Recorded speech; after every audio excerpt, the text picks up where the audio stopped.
Hi there, my name's Layla, And I'm Adam. and we're here to welcome you to the 2021 Walk to Remember here in Moncton. We're here to tell you about our story with our son Ryker, who passed away in January of 2020.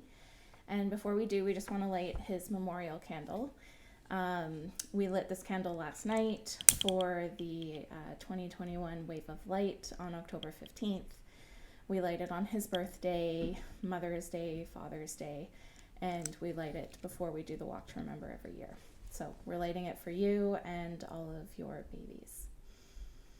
So our story, do you want to start? I don't, not really. Okay. I don't know what you. I do more of the talking when it comes to our son, but Adam's a wonderful father and support person. It started actually on New Year's Eve, turning into 2020. My water broke suddenly. I was 25 weeks and 3 days pregnant at the time, and we rushed ourselves to the labor and delivery at the hospital, where we were told that I would not be leaving the hospital until the baby was here, and they would do everything in their power to keep him safe inside and developing as far as he can before that I would give birth to him. So it was a really scary night. A long night. A long night. We rang in the new year in the hospital bed. We didn't get to sleep till probably, I think you left around like 2 a.m. or something. Yeah, I think I got home around 2:30 a.m. Locked myself out of the house. So luckily our neighbors had a key for me to get in. That's how stressful it was.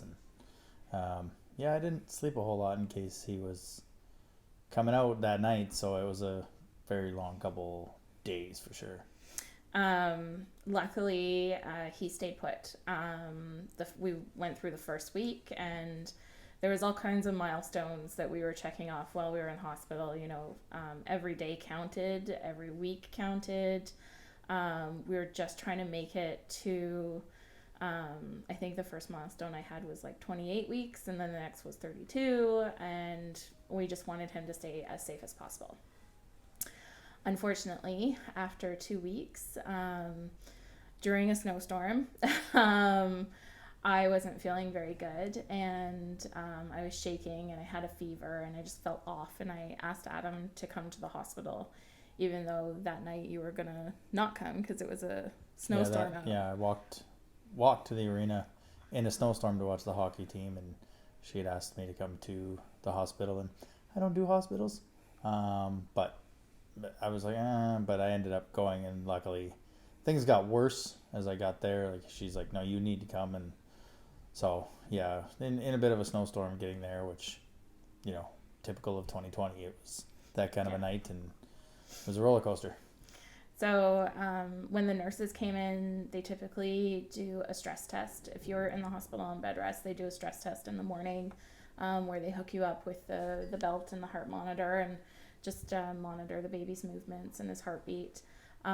He was fine in the morning, and when they came in to check his heartbeat later that evening, they had a hard time finding him, and he had dropped really low in my pelvis, and when they found his heartbeat, it was really fast. It's what they call tachycardia. So all of a sudden, like within a couple minutes, all the medical team came in. They told me that they would try and get his heartbeat down.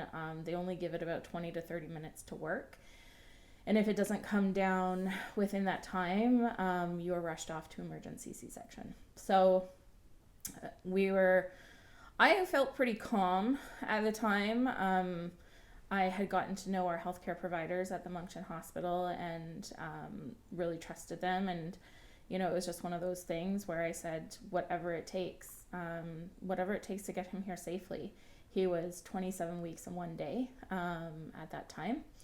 And, I knew that it was still really early, but, we had every hope of him surviving at that gestation. So rushed down, had the C-section. Adam was able to be in the room because it was thankfully pre-COVID.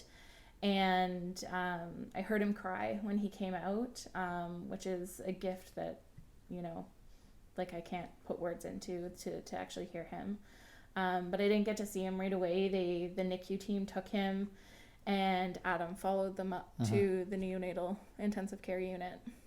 So you saw him in all the procedures first. Yeah, I saw him getting all his tubes, and I don't want the tubes, trying to throw them out. Like, Yeah. he didn't want them, but yeah, he was just little in purple and fighting, and that's basically what he was a fighter. Yeah.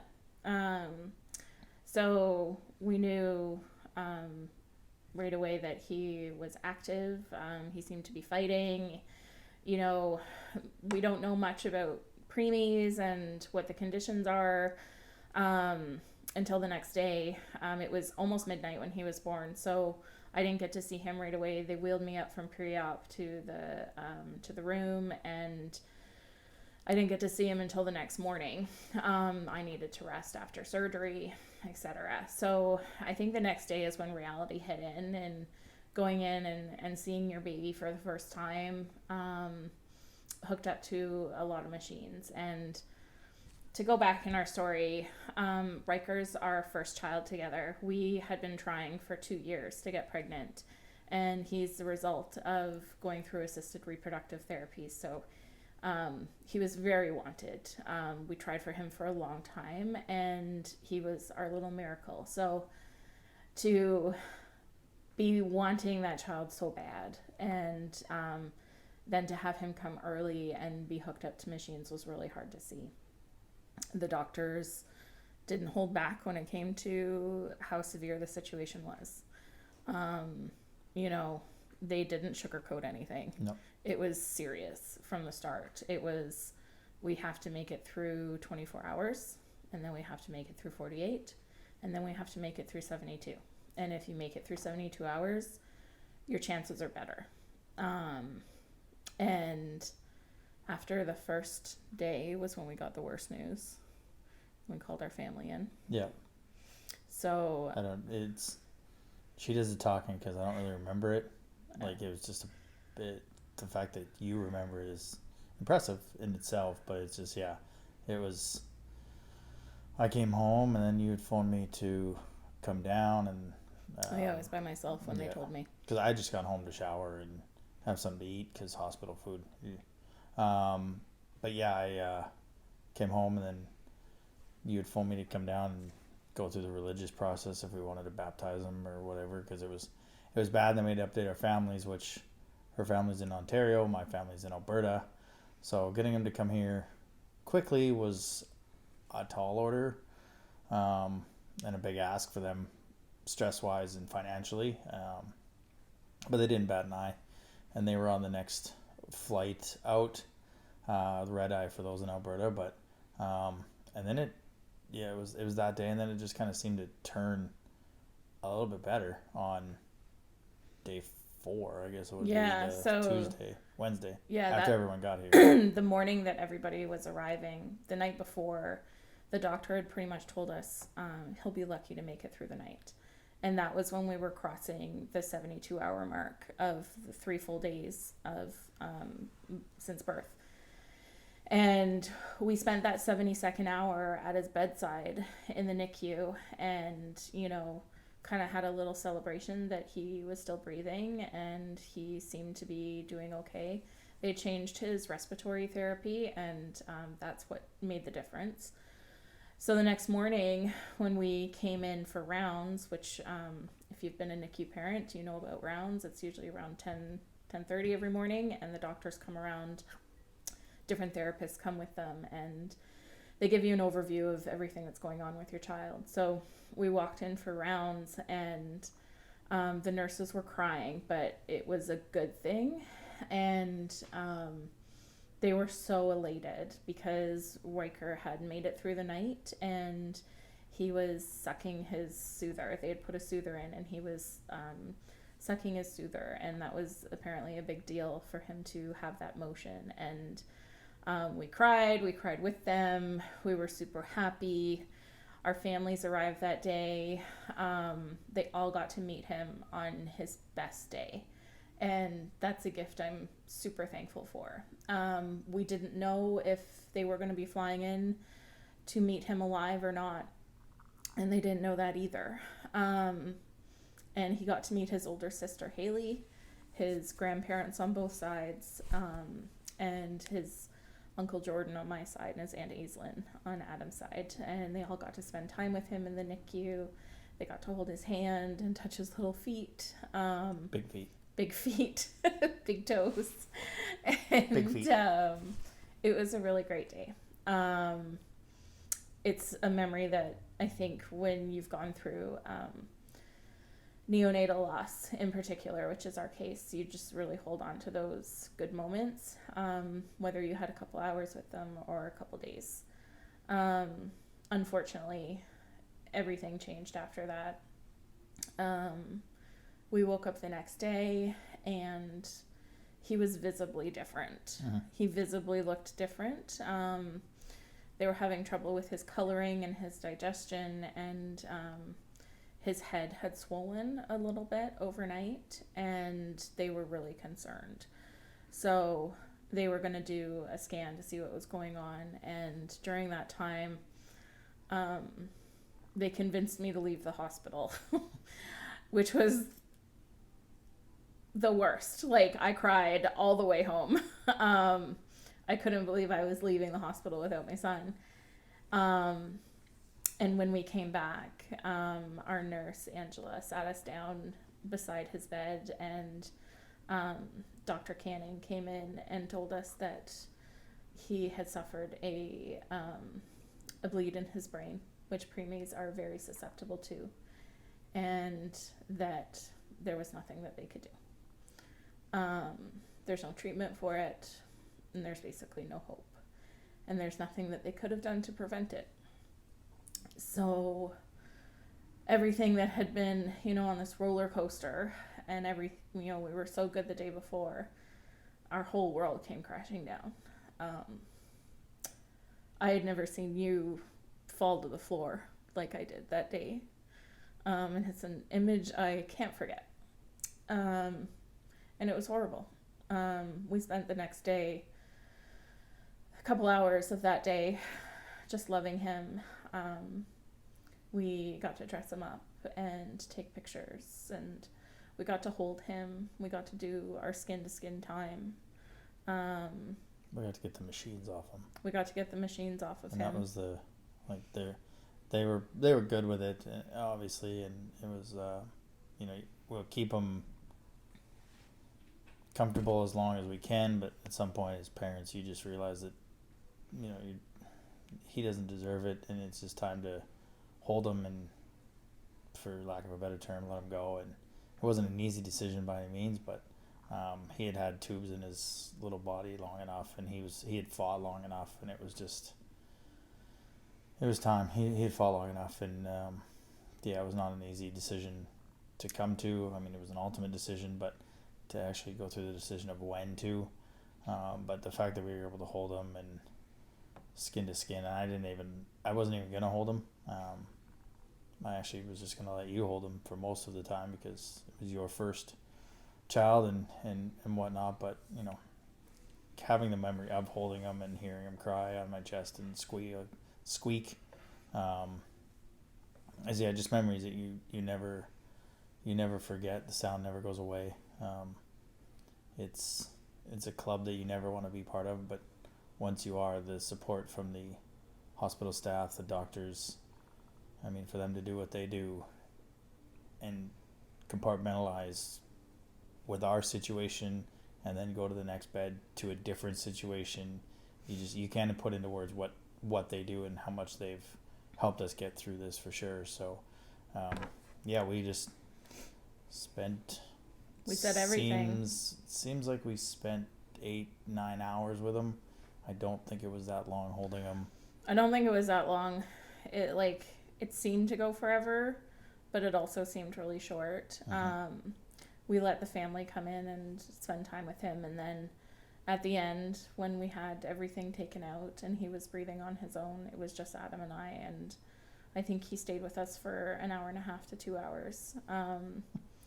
And during that time, we said everything to him that we wanted to say. We didn't leave anything on the table. Yep. we let him know how much we loved him and that it was okay to go.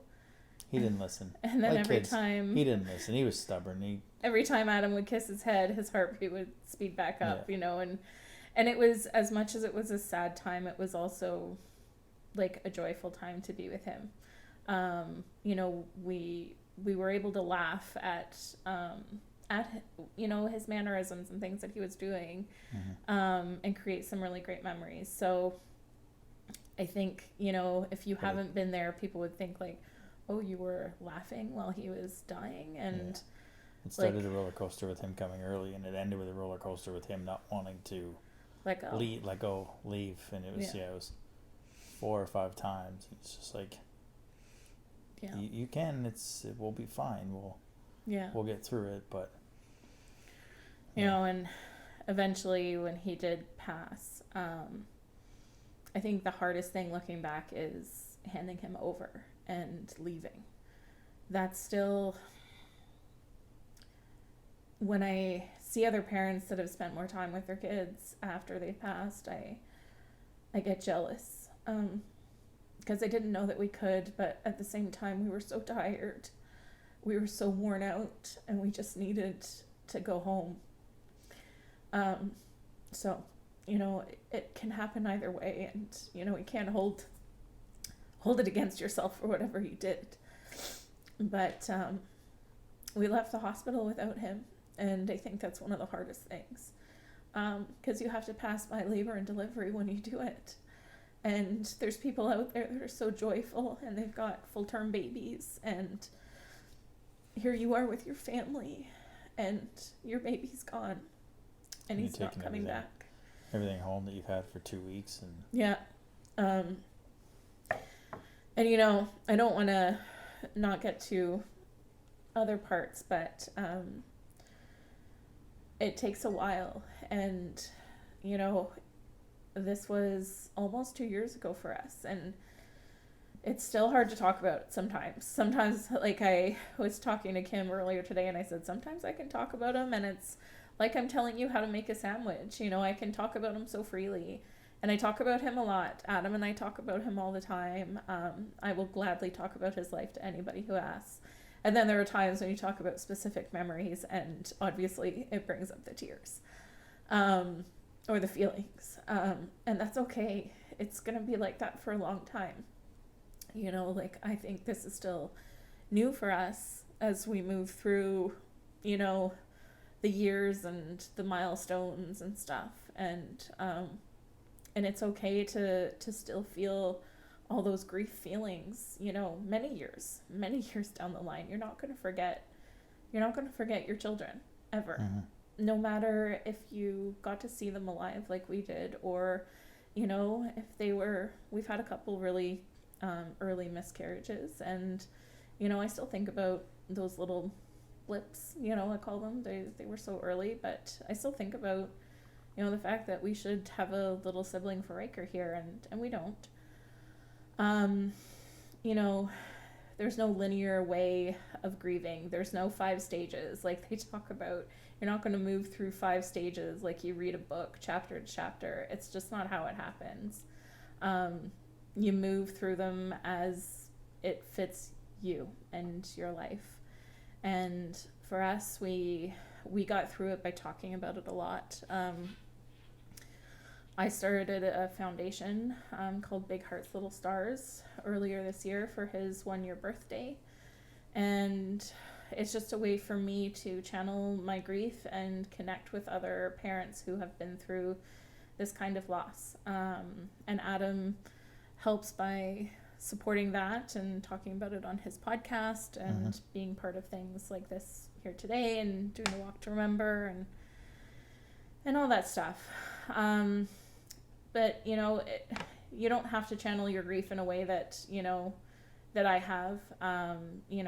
You can journal and just do what feels right for you, and know that there are better days ahead. We have a lot of really great days.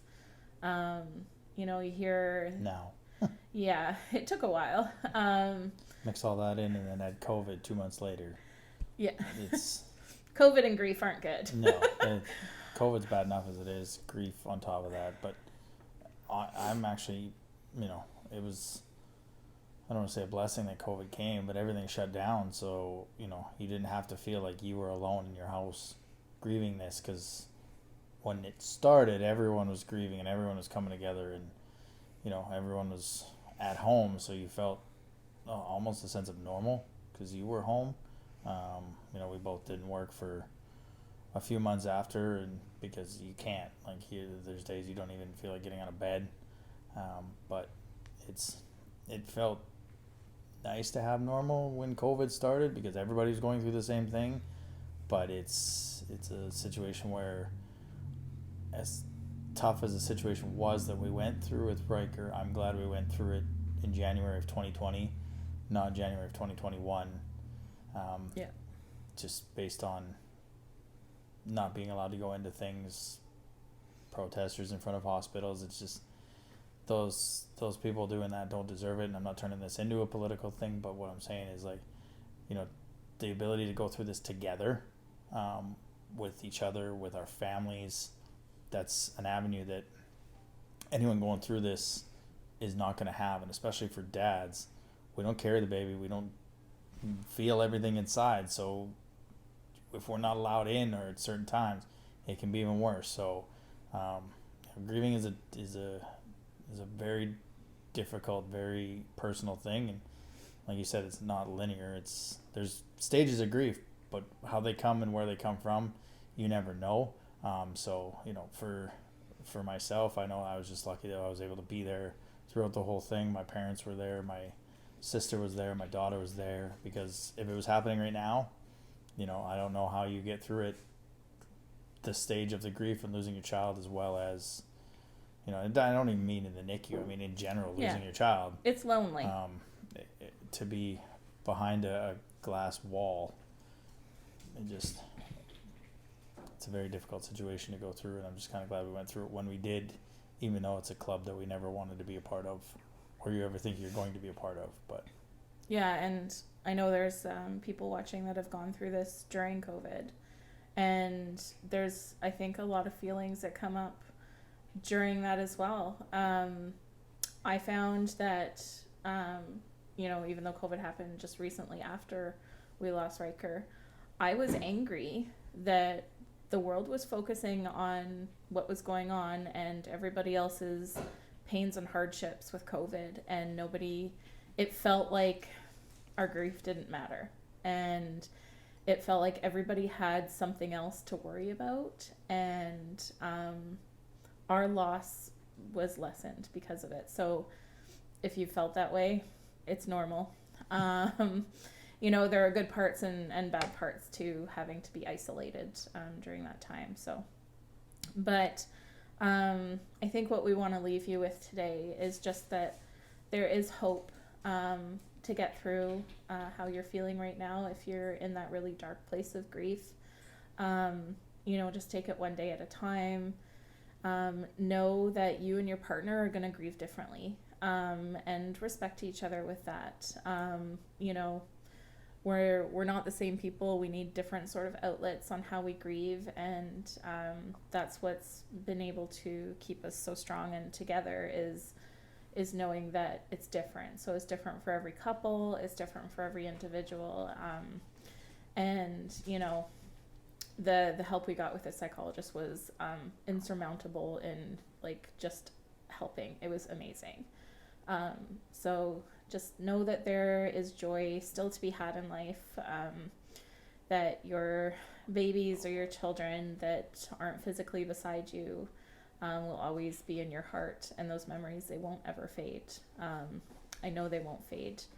I know that I'll remember his smell and his touch, and I'll look at his picture and remember him fondly for many years to come. So we're going to go and do our walk and think of him. It's a beautiful day out. We're recording this on Saturday. Hopefully it's a beautiful day out on Sunday to do the walk, and we'll think of you and your babies